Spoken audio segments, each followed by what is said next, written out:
My name is Sloane Sterling. I'm 25 years old, a forensic accountant based in Boston, and for 8 years I was the invisible architect of a lifestyle I was never invited to enjoy. People in my profession are trained to look for the things that don't add up. The missing decimals, the ghost employees, the offshore accounts that bleed a company dry. I spent 40 hours a week untangling the financial deceptions of strangers. Yet I remained blind to the largest deficit in my own life. I believed that love was a variable I could balance if I just worked a little harder, stayed a little quieter, and signed enough checks. The air in my parents' Greenwich estate always smelled of expensive mahogany polish and fresh white lilies. It was a sterile, curated scent designed to signal stability to anyone who walked through the heavy oak doors. At 3:07 p.m. on a humid Thursday, that scent became the smell of my own suffocation. I was in the kitchen, leaning over a stack of Garrett's tax documents I had promised to review, when I took a small bite of a shortbread cookie left on the marble island. The reaction was instantaneous.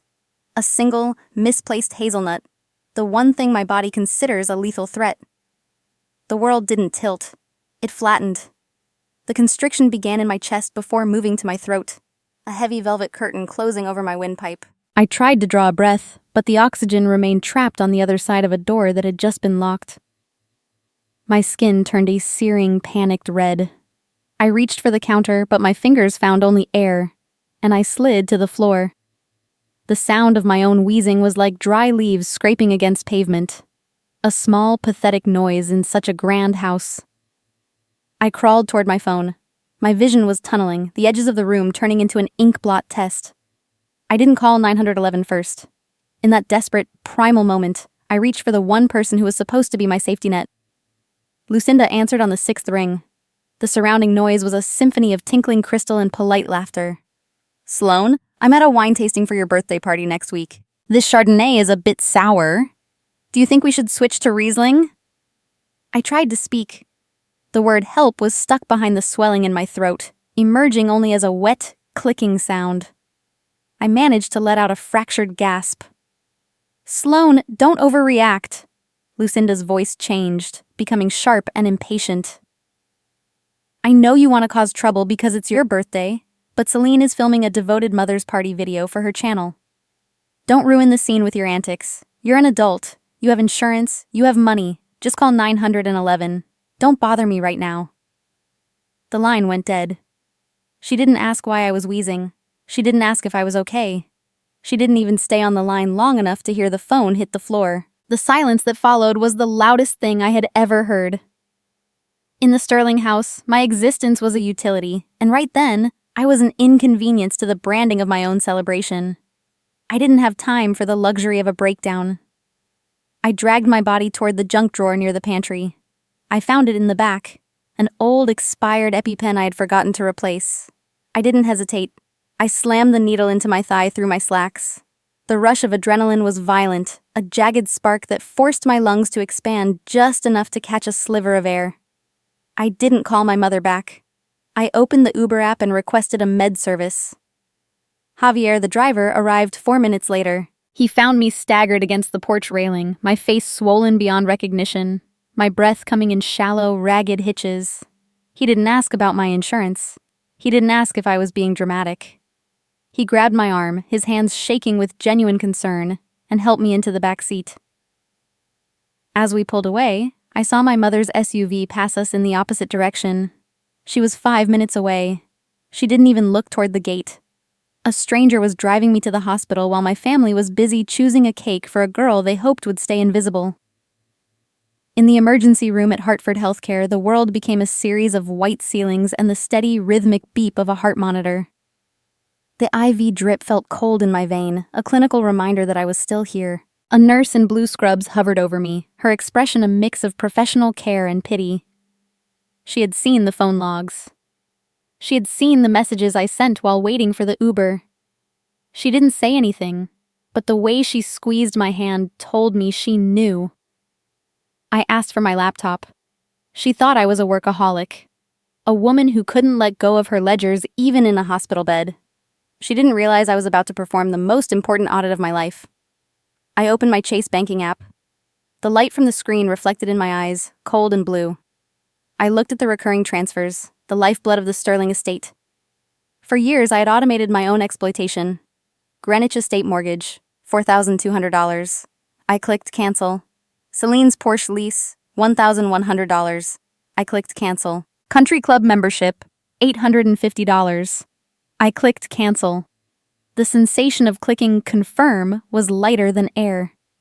It felt as though the weight of that massive oak-paneled house had finally been lifted off my chest, allowing me to take a full, deep breath for the first time in a decade. There is a specific kind of freedom that comes from realizing you are not a member of a family, but a provider for a business. Once you understand the transaction, you can close the books. An hour later, my phone buzzed on the plastic tray. It was a notification from the group chat. Lucinda posted a photo. It was a high-resolution image of a glass of wine set against a sunset backdrop, the liquid a brilliant golden color like liquid fire. The caption read, "Only the best for my beloved daughter, Sloane. See you all at the purification party next week. #good luck, #family first." Ironically, my mouth tasted bitter. Shortly after, a private message from my father, Garrett, arrived. "Sloane, the bank reported the mortgage payment failed. Fix it immediately. We have guests over tonight. Don't cause any trouble." I looked at the notification, then at the IV dripping into my arm, keeping me alive in a room they hadn't bothered to visit. I didn't reply. I reached out, my fingers steady and certain, and turned the phone face down. I didn't fix the payment. I let the silence speak for the first time in 25 years. One refusal had turned me into a victim. One call would eventually turn me into the architect of their ruin. Now, let me take you back to the fall of 2017 in Hartford, Connecticut. It was the year the leaves turned a violent shade of crimson, and it became clear that in the Sterling house, love was not a gift. It was a ledger.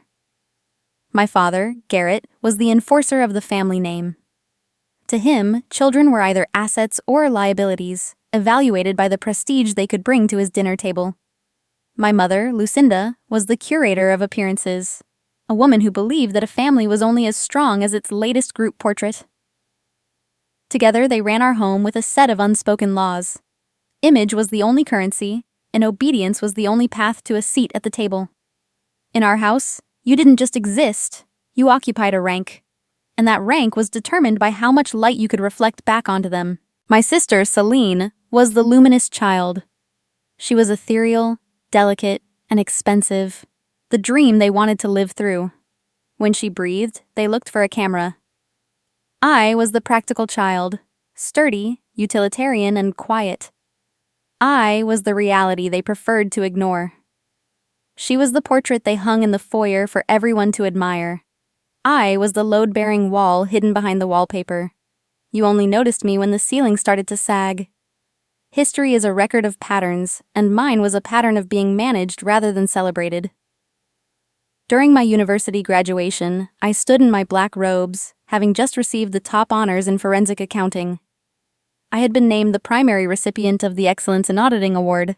My parents arrived 40 minutes late. They missed the walk across the stage because Celine had a wardrobe crisis that required an emergency stop at a boutique on the way. They spent the entire ceremony huddled in the back row, not watching the podium, but helping Celine edit a video for her 10,000 Instagram followers. When the crowd dispersed, I walked over to them, clutching my heavy plaque. Garrett didn't even take his hand out of his pocket to touch the wood. He barely looked at the engraving. Instead, he turned his head towards Celine, who was holding a gimbal. "Good job, Sloane. Now, Garrett, did you see the engagement on Celine's latest story? We're finally trending in the right circles. People are asking about the Sterling brand." I tucked the plaque into my bag, the sharp corners digging into my side. I told myself it was fine. I had the degree, and I had the honors. I didn't need the hug. A year later, at a holiday dinner, I tried to share that I had landed my first junior associate role at a prestigious firm in Boston. It was a 6-figure starting salary, a feat for someone my age.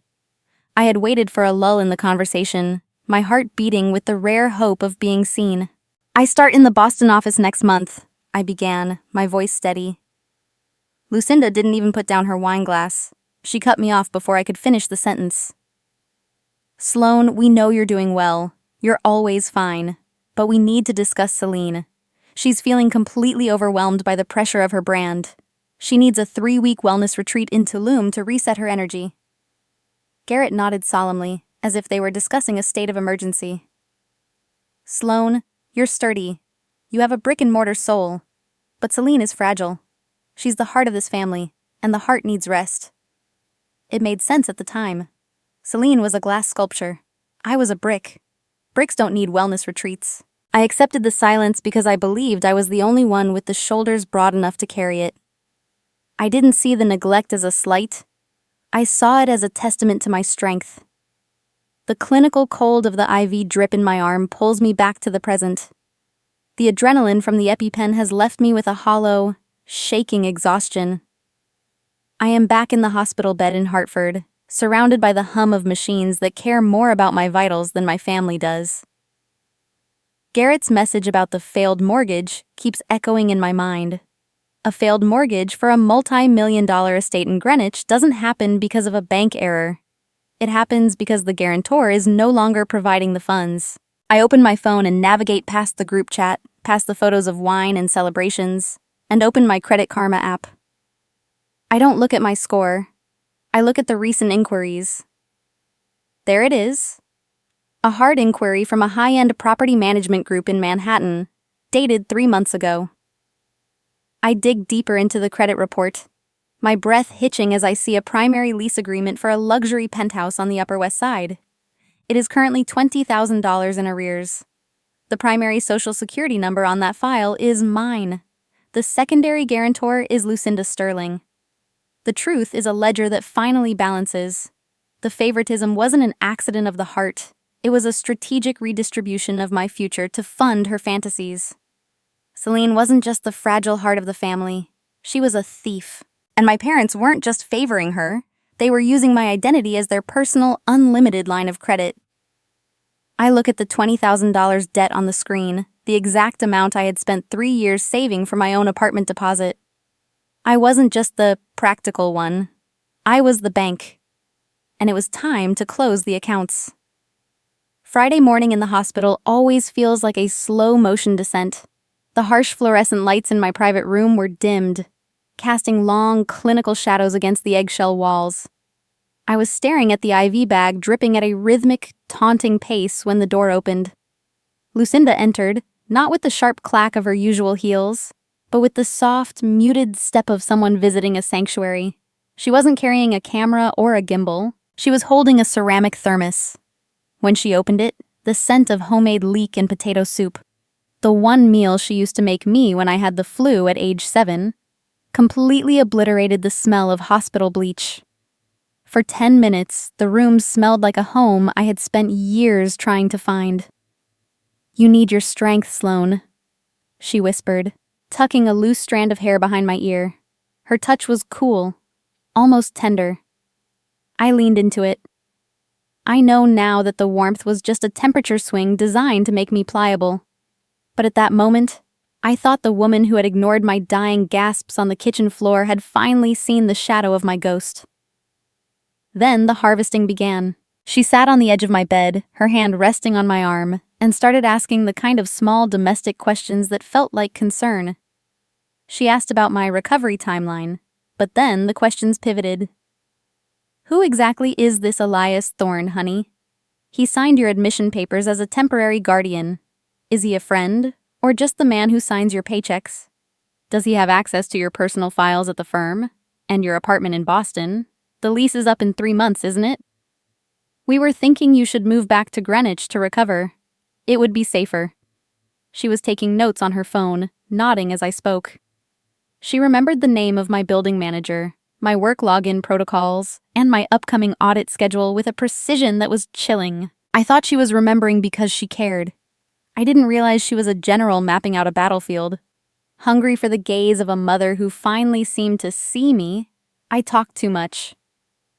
I told her about my recent promotion to senior auditor, the 30% salary increase, and the complexities of the Sterling Family Trust Fund I had been managing in my spare time. I showed her the architectural plans for the life I was building in Boston, not realizing I was handing her the demolition codes. At 2 p.m., Garrett arrived. He didn't bring soup. He brought a manila envelope. He didn't sit down. He stood by the window, silhouetted against the gray Hartford sky. Sloan, while you were incapacitated, a tax lien notice arrived for the Greenwich estate. The property taxes are $12,000. Celine's sponsorship funds are tied up in an escrow dispute, and Lucinda had to use the emergency liquid assets on the birthday wine tasting. Just this once, could you handle the wire? We'll reimburse you by the 1st of the month. Just this once. It's the phrase that has funded every luxury in their lives. I pulled my laptop onto my lap, my fingers still trembling from the residual trauma of the anaphylaxis. I opened my personal savings account, the one I called my escape fund. I watched the balance dip as I authorized the $12,000 transfer. I told myself it was a loan. I told myself that family takes care of family, but the once became a cadence. Within 48 hours, Lucinda called to ask about the utility bill. Then it was the insurance premium for Celine's Porsche. By the time I was discharged, I had set up 4 different recurring transfers. I had been trained to be an ATM, and the training was so subtle I mistook it for being needed. Initially, I felt a surge of pride. I was the strong one. I was the provider. But pride is a very effective sedative. By the time the 4th transfer was automated, I wasn't being thanked anymore. I was being expected. In my profession, we have a saying, the numbers don't lie, but the people holding the pen usually do. Habit forced me to maintain a shadow ledger. As I sat in my hospital bed, I opened a private spreadsheet on my encrypted drive. I archived every just this once text. I logged every cent. November 12th, vertical bar $12,000, vertical bar. Reason, property tax. November 15th, vertical bar $850. Vertical bar reason, Celine's wellness coach. November 18th, vertical bar $1,500, vertical bar reason, gala catering deposit. The total for the year to date was $142,600. I had built a digital wall of evidence, stone by stone, while I was still paying for the mortar. Sunday evening, the trap finally snapped shut.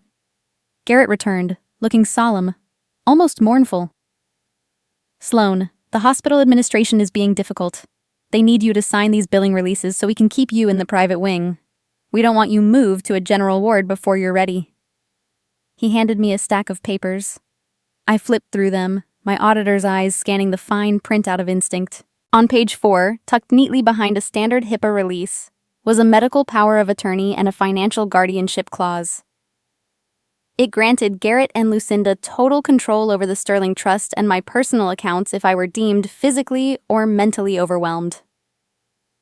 I looked at my father. He wasn't looking at me. He was looking at the pen in my hand. This was the man who would rather have his daughter legally declared incompetent than lose the ability to spend her paycheck. "Is there a problem, Sloan?" he asked, his voice low and dangerous. I didn't scream. I didn't point out the fraud. I simply signed. But I used my alert signature, a very specific, nearly imperceptible variation in the loop of the S and the T that Elias Thorne and I had practiced for years. It was a signal that the document was signed under duress, a silent flare sent up into the legal dark. As they prepared to leave, Lucinda leaned down and kissed my forehead. The scent of her perfume was cloying now, like flowers covering a grave. "You're so smart, Sloan. You're finally acting like a real Sterling. It's a shame you didn't inherit your sister's face, but at least you have her bank account's best interests at heart." I watched them walk out, the manila envelope clutched in Garrett's hand like a trophy. I sat back against the thin hospital pillow and watched the red transfer successful notification blink on my phone for a different, automated payment. I had handed them the key. I had given them every detail they needed to destroy me. Men like my father don't see daughters as people. They see them as assets to be depreciated until they are no longer useful. I didn't know it yet, but the reckoning wasn't just coming. I was the one who had invited it to dinner. Tuesday evening, 6:42 p.m. The office of Thorne and Associates in Boston was nearly empty, the only sound being the low, rhythmic hum of the HVAC system and the clicking of my own keyboard. 6 days had passed since the incident in Greenwich.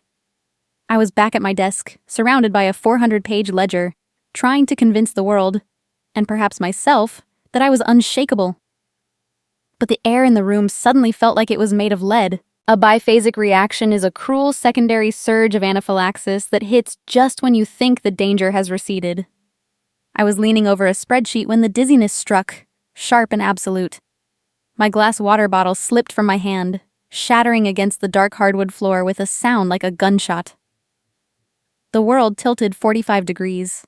I bit my tongue as my jaw clamped shut, the metallic tang of blood filling my mouth.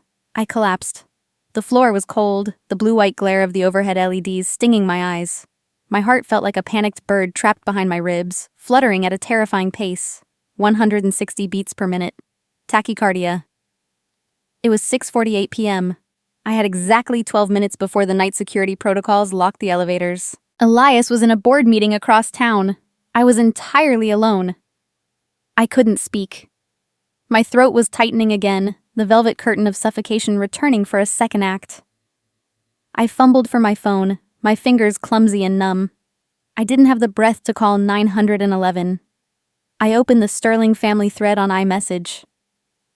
Emergency. Office. Heart rate 160. Can't breathe. Need my backup EpiPen from my apartment. 10 miles away, please. I watched the screen. At 6:51 p.m., the small gray rad icons appeared under my message. Lucinda, Garrett, Celine. They were all looking at it. I waited for the typing bubbles. I waited for the sound of someone, anyone, saving me. The first response came from Lucinda. Sloan, we're at the tasting for the cleansing party cake. It's $200 a slice. We can't just leave. Call Javier. You're being dramatic again. My vision began to blur. Then a notification from Celine. She didn't type a word. She sent a sticker of a girl yawning, followed by, lame, get an inhaler.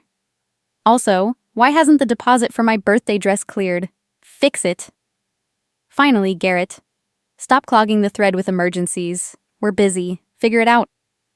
The final blow arrived at 6:54 p.m. Lucinda posted a high-definition photo to the group chat.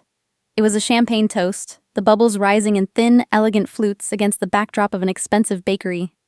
The caption read, Cheers to new beginnings, without the noise. I lay there on the floor, the shards of my water bottle reflecting the light like tiny, cold stars. I had been erased. Not forgotten, but intentionally deleted from the ledger of their concern. The heavy office door creaked open. Elias Thorne walked in, having forgotten his briefcase. He stopped dead when he saw me on the floor. He didn't ask if I was being dramatic. He didn't check his wine glass. He was on his knees beside me in a second, his hands steady as he reached for my phone to call 911. He saw the screen. He saw the yawning sticker. He saw the champagne toast. Elias didn't say a word, but his jaw tightened so hard I heard the bone click. He took a photo of the family thread with his own phone, his movements clinical and precise. He looked at me, his voice a low, steel anchor. I have it, Sloan. I have all of it. Just keep breathing. The next few hours were a blur of sirens and the smell of sterile oxygen. At Massachusetts General Hospital, the smell of procedure took over. The crisp, heavy weight of the hospital clipboard, the plastic ID band being tightened around my wrist. Medical record #8821S. Primary complaint, anaphylactic shock, biphasic reaction. I watched the intake nurse type into the system. Under the emergency contact section, she paused, her face hardening. She added a note that would later become a permanent part of my legal record. Emergency contact reached via digital communication. Assistance refused. While I sat in the observation ward, Elias walked back into the room. He held his phone out. At 7:15 p.m., while I was being stabilized, Lucinda had sent him an email. Subject, Sloane's mental state. Elias, we are worried Sloane is having a psychotic break. She's imagining medical emergencies to skip work and manipulate us. Please don't let her handle our accounts for now. She isn't herself. I looked at the email. I looked at the dark purple bruise on my arm from the IV line. The Baodong, the capacity to forgive, is a finite resource. Mine had just run dry. My mother wasn't just neglecting me. She was actively trying to dismantle my career to ensure I remained under her thumb, a broken asset she could control. I asked for my laptop. Javier, the Uber driver who had helped me before, had cost me $85 that night. The hospital deductible was $1,200. I paid both bills through my banking app without blinking. As I sat there with the plastic ID band on my wrist and a forensic audit of my life beginning to take shape in my mind, the truth became undeniable. My family didn't just want my money, they wanted my sanity so they could take the rest. Strangers had saved my life twice in 1 week. My family had spent that same time trying to convince the world I was crazy enough to lose it. The door to my old life didn't just close. I reached out and locked it from the inside. The silence of my Boston apartment at 4:15 a.m. has a specific texture. It is not the empty silence of loneliness, but the weighted stillness of a recovery room. I sat on my IKEA sofa, wrapped in a gray wool blanket that felt heavier than usual against my skin. The air carried the faint, sharp scent of unscented bleach from my recent cleaning and the steam from a cup of cold peppermint tea sitting on the coaster. I traced the yellowing bruise on my right thigh, the mark where the EpiPen had struck, and the small purple puncture on my inner elbow from the IV line. I was no longer in the emergency room, but the map of the last week was written on my body in clinical shorthand. My lungs felt clear, yet my chest remained tight with a different kind of pressure. For 25 years, I had lived my life like a balance sheet that refused to reconcile. I was the primary asset, the one generating value, while my family functioned as the liabilities, draining the accounts until the margins vanished. The math was finally clear. I could either stop the bleeding or let the pulse fade out. I chose to stop the bleeding. I reached for my MacBook Pro. The screen glow was harsh in the dark room, reflecting in the glass of my tea. I didn't open my email. I didn't check the family group chat, which I had muted the moment I stepped into the Uber. Instead, I logged into my Chase banking app. I scrolled down to the section labeled Recurring Transfers. Staring back at me was a list that looked like a digital tapeworm, sucking the life out of my paycheck every 30 days. Greenwich Mortgage, $4,200. Celine's Porsche lease, $1,100. Greenwich Country Club dues, $850. Celine's brand consultant retainer, $1,500. It wasn't just money on the screen. It was 8 years of overtime, missed holidays, and forensic audits for strangers, converted into digits to fund a stage play I wasn't allowed to act in. I hovered the cursor over the first entry. My movements were clinical. Tick, cancel, automatic ACH transfer, Greenwich Mortgage. Confirmed, tick, cancel. Standing order, Celine's Porsche lease. Confirmed, tick, revoke. Shared Amex authorized user, Lucinda Sterling. Confirmed, tick, update security, 2FA authentication, biometric only, confirmed. I took a screenshot of every transaction canceled notification and saved them into a folder on my encrypted drive labeled Audit Phase 1. There were no tears, no dramatic speeches whispered to the walls, just the soft mechanical click of a mouse. It was the most honest conversation I had ever had with my parents. By 9 a.m., the sun was cutting through the Boston fog. Elias Thorne arrived at my door with 2 cups of black coffee and a manila folder tucked under his arm.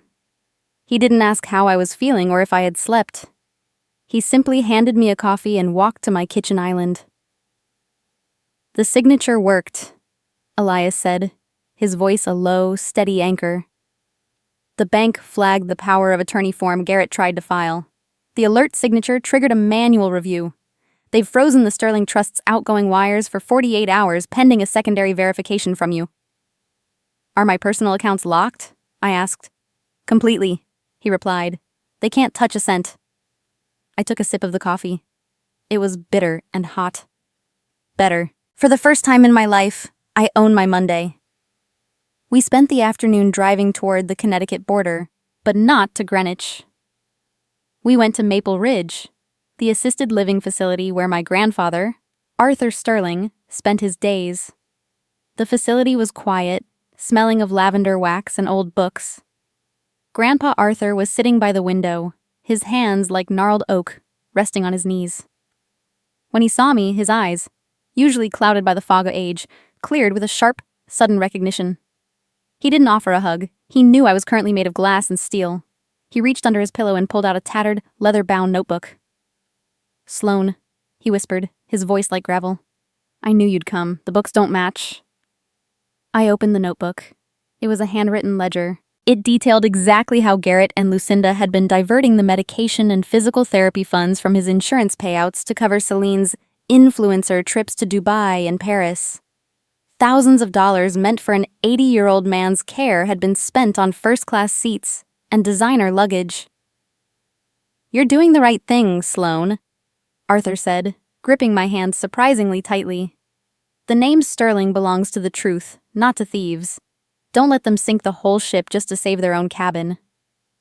As I flipped through the mail Arthur had been holding for me, I found a notice of intent from a local boutique bank. My heart stopped. It was a preliminary application for a refinancing of the Greenwich estate. Garrett had been trying to pull equity out of the house to pay off Celine's Manhattan debts. On the second page, there was a signature line for the co-guarantor. My name was written there in a script that looked nearly identical to mine, but the S was too rounded. Garrett had forged my signature to gamble with the house I was already paying for. I took a high-resolution photo of the forgery. I didn't call the police. Not yet.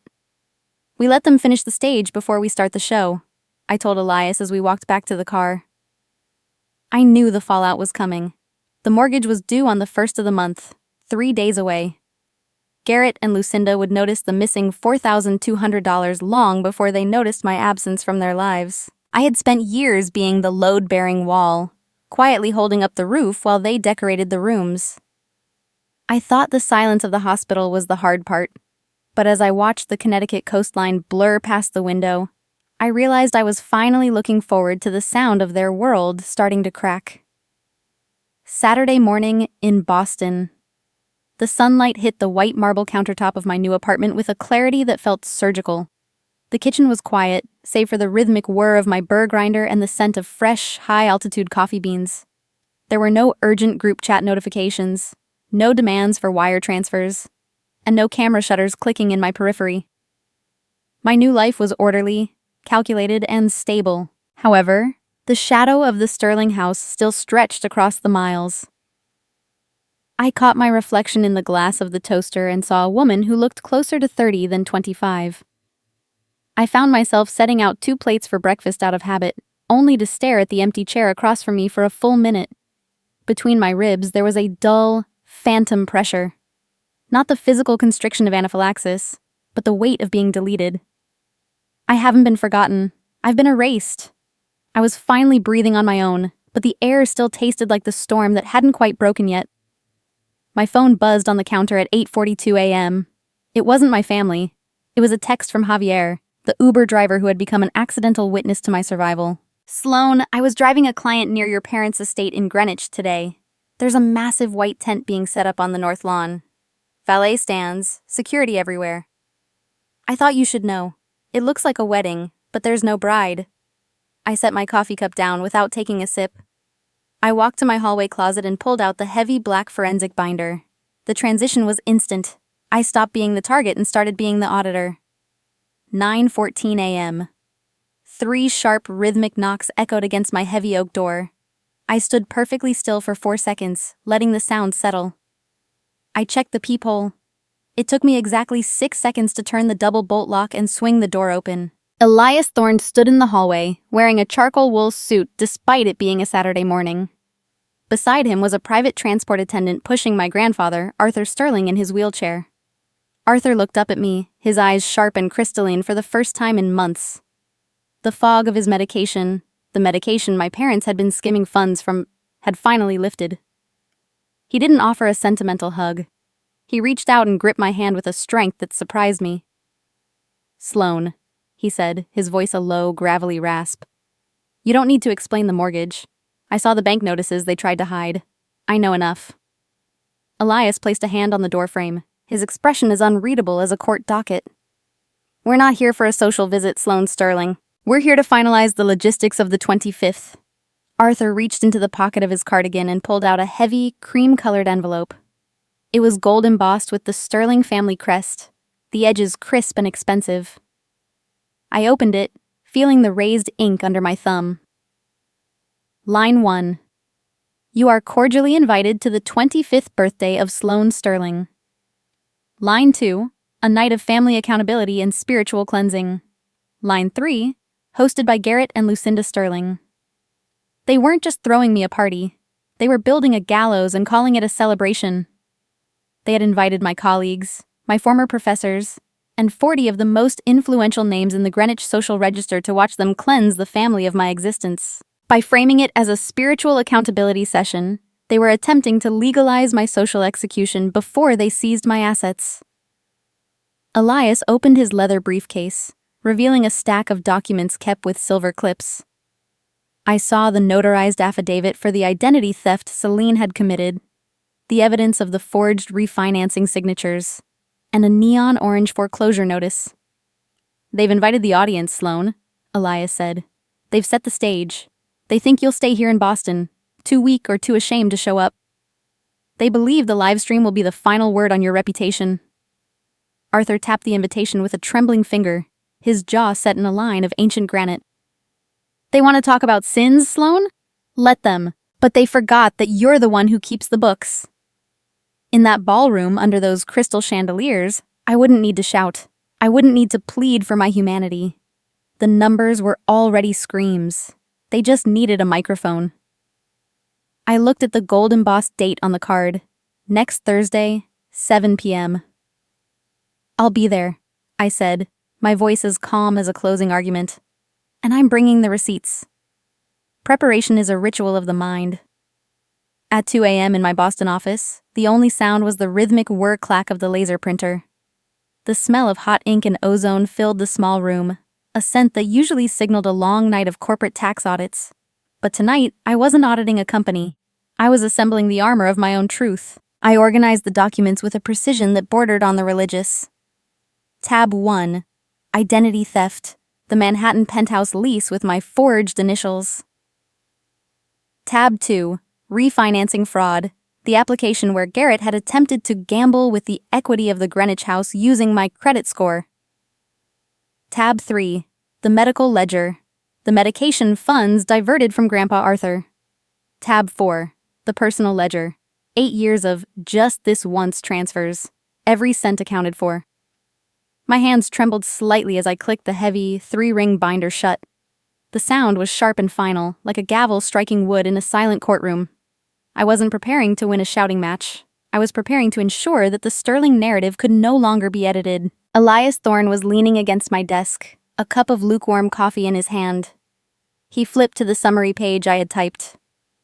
$362,400, Sloan, he said, his voice a low, steel resonance.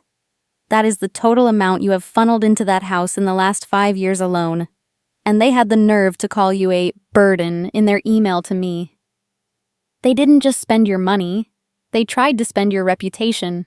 "I have the truth, Elias," I said, my voice as level as a horizon. "I don't need to shout." "Let the paper do the talking," he replied. "I'll be in the 3rd row. I've already contacted the bank's legal department. We're ready." The drive to Greenwich was a descent into a cold, artificial reality. My phone buzzed incessantly on the passenger seat. At 5:15 p.m., a message arrived from a distant cousin, Sarah. "Sloan, is it true? Aunt Lucinda told everyone at the pre-drink that you had a total mental collapse in Boston, and that's why you're acting so erratic about the bills. She says you're confused about the finances and we should all be patient with you tonight."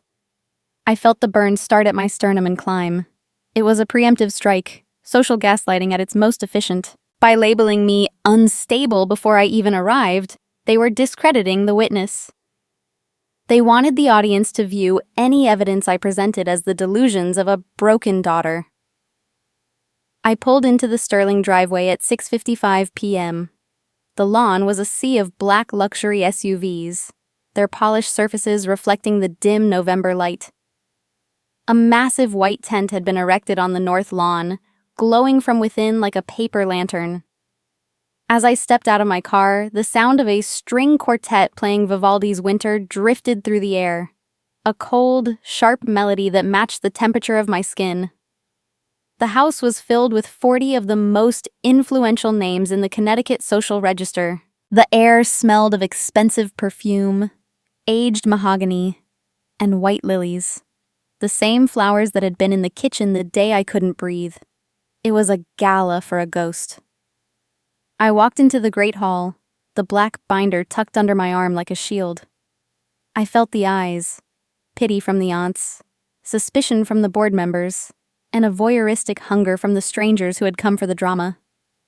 Lucinda approached me, wearing a silk dress the color of a fresh bruise. She leaned in for a fake hug, the scent of her Chardonnay breath hitting me first. "Oh, Sloane, honey, you look tired. Are you sure you're feeling better?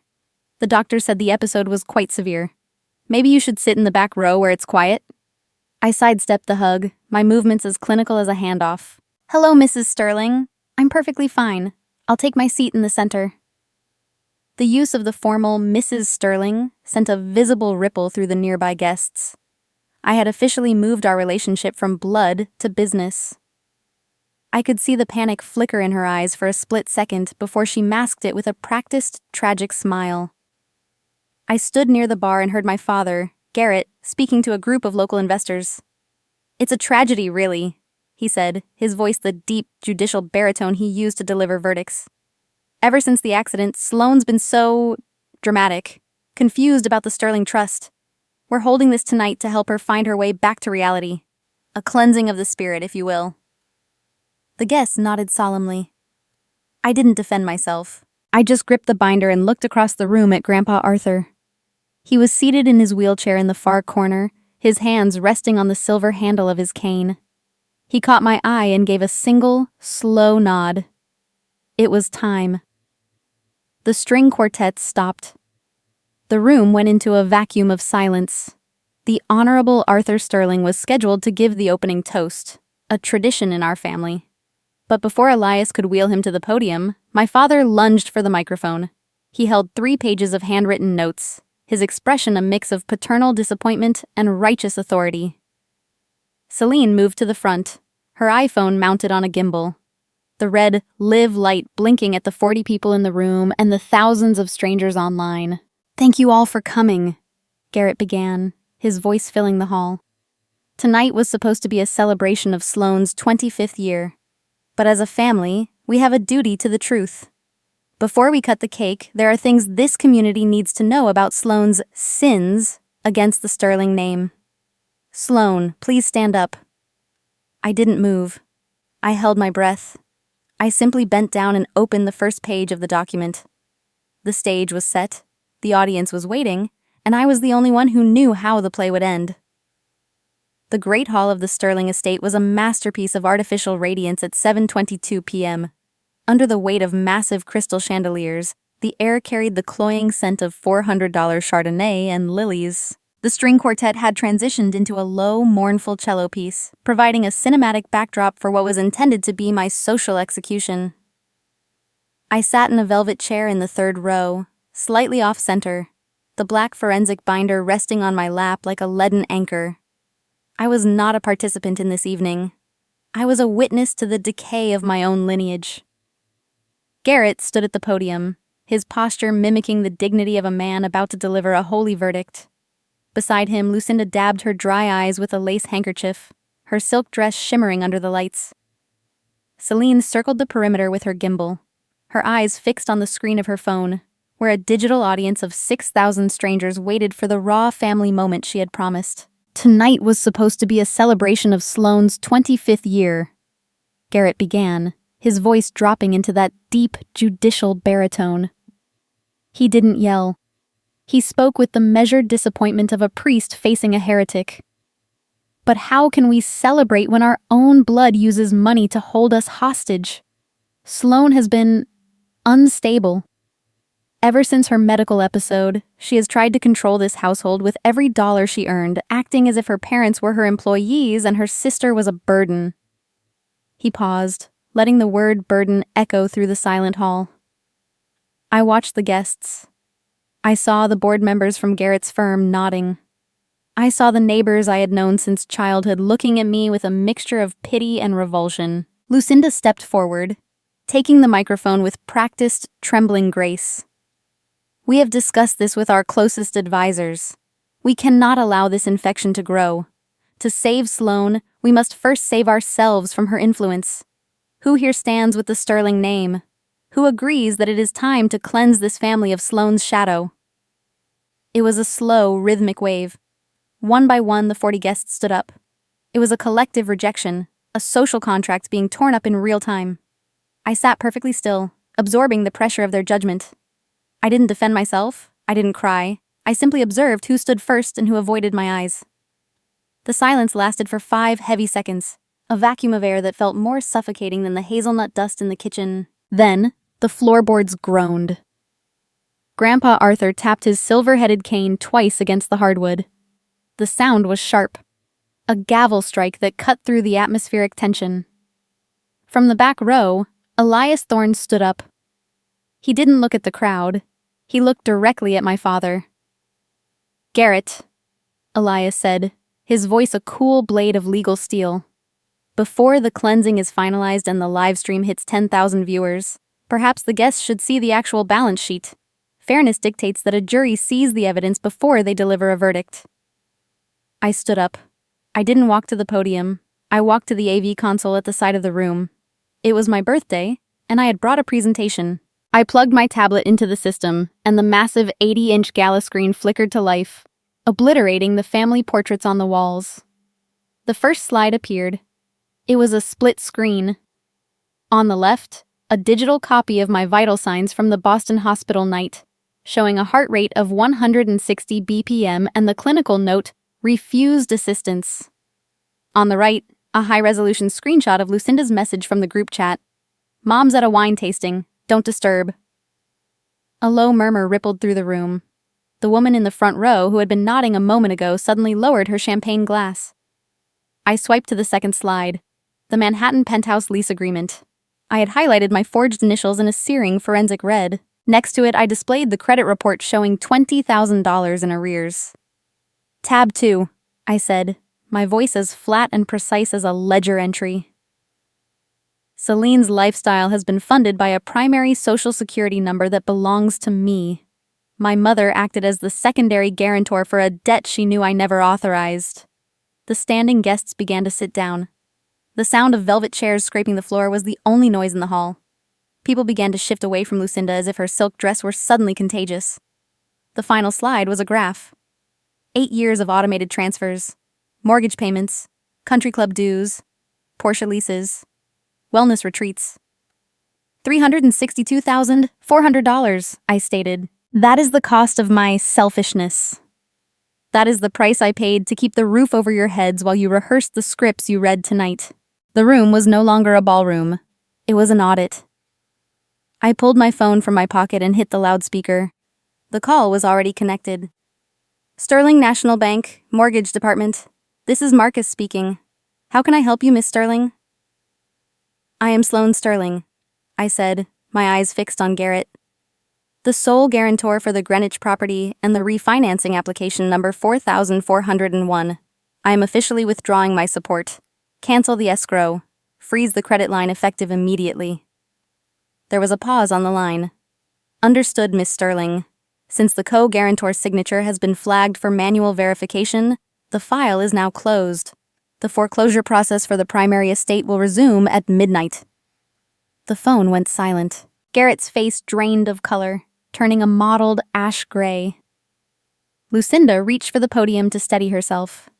Celine's phone was still up, but her gimbal was shaking, her digital audience now witnessing the collapse of the brand in high definition. I looked at my parents. I didn't feel triumph. I felt the profound, quiet relief of a debt finally settled. "I didn't come here to defend my sins," I said, the only time I would speak to the room that night. "I came here to audit them. For 8 years I paid for your wine and your reputation. You didn't vote to remove me from this family tonight. You voted to remove your life support. My name is Sloane Sterling. I am no longer your bank.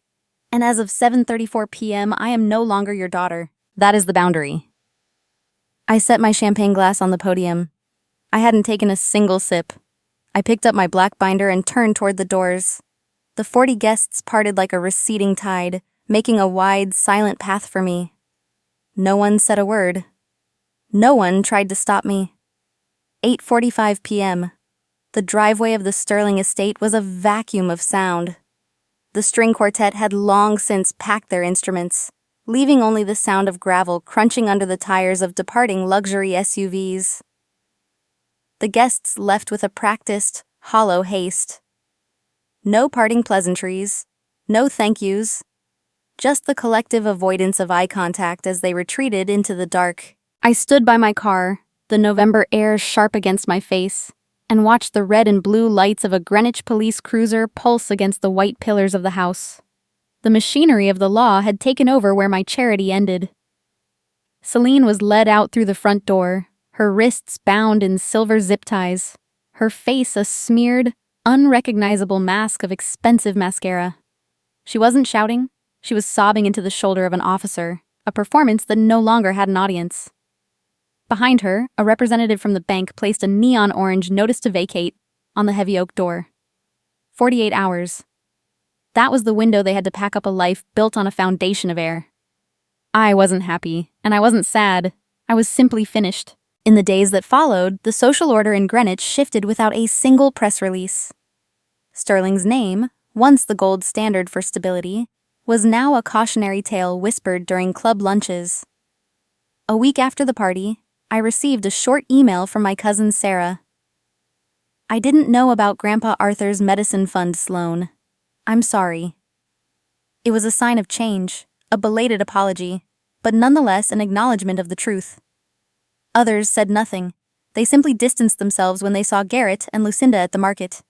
The polite smiles had vanished, replaced by a quiet, cautious distance. My parents did not go quietly into the ledger of the past.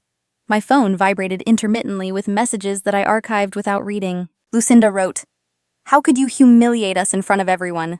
You've destroyed your sister's career over a few bills." Garrett's tone was shorter. "You've made your point. Now fix this before the brand is unsalvageable." They were still trying to negotiate with a bank that had already closed. I didn't reply. I didn't send a counter-argument or a list of my grievances. I put the phone in a desk drawer and let the silence perform the rest of the audit. I no longer needed to explain the math to people who refused to admit that 2 + 2 = 4. 30 days later, the morning sun in Boston felt different. 7 a.m. My apartment smelled of fresh coffee and the soil of a $5 pothos plant I had bought from a street vendor. It sat on my kitchen island, its green vines reaching toward the window. My life was small, orderly, and entirely mine. I opened my banking app, and for the first time in 8 years, there was no pending mortgage transfer for a house I wasn't allowed to live in. I made a single manual transfer of $1,000 into a new restricted account. I labeled it Grandpa Arthur's Private Care. It was a gesture of baodong, not an obligation.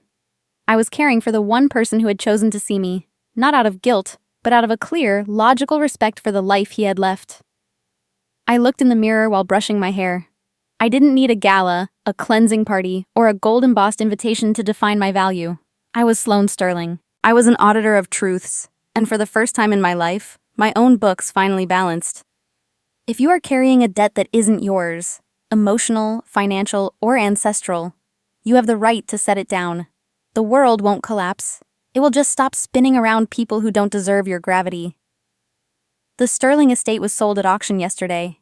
I didn't bid. I didn't look back. The world didn't end. It just finally pivoted in the right direction.